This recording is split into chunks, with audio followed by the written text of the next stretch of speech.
Moi, quand je suis rentré en France, j'ai été extrêmement choqué, même des personnes qui sont invitées sur les plateaux télé à droite à gauche. 80% de ces personnes-là ne sont pas allées au moment où il y a la guerre et se permettent de parler, etc. Ça m'insupporte. Parce que entre ce que je vois et ce que j'entends sur les plateaux télé et ce que j'ai vu sur place, il y a une autoroute. Ouais. Pour moi, c'est abominable. Je vais par exemple parler des militaires Azov. Oui. Les militaires Azov, à la base... Mais vous avez vu où ils sont partout? Ils sont partout. Ah, pas Ils seulement à Azovstal, ou etc. Même à Lviv. Ils sont même à Lviv, à l'ouest. Oui. Ils ont leur scratch, avec vous savez, le beau scratch néo-nazi. Ça se tient aussi à le dire.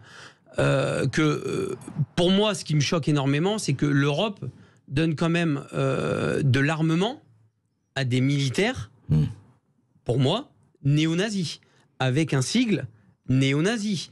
On n'en parle pas, il suffit de regarder. C'est un ancien sigle SS qui est brandi partout en Ukraine. Et ça partout, pose, et on le voit partout. Partout. Et ça ne pose aucun problème.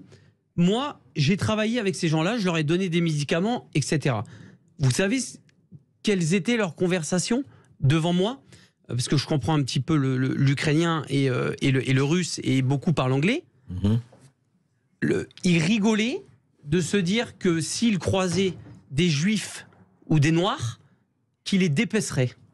Ah, carrément. Voilà ce qu'ils disaient devant vous. Voilà ce qu'ils disaient devant moi, et c'était leur conversation qui les faisait vachement rigoler. Voilà ce qu'ils disaient sur les juifs et sur les noirs. Ça, c'est la première chose. Oui. Ça, moi, je pouvais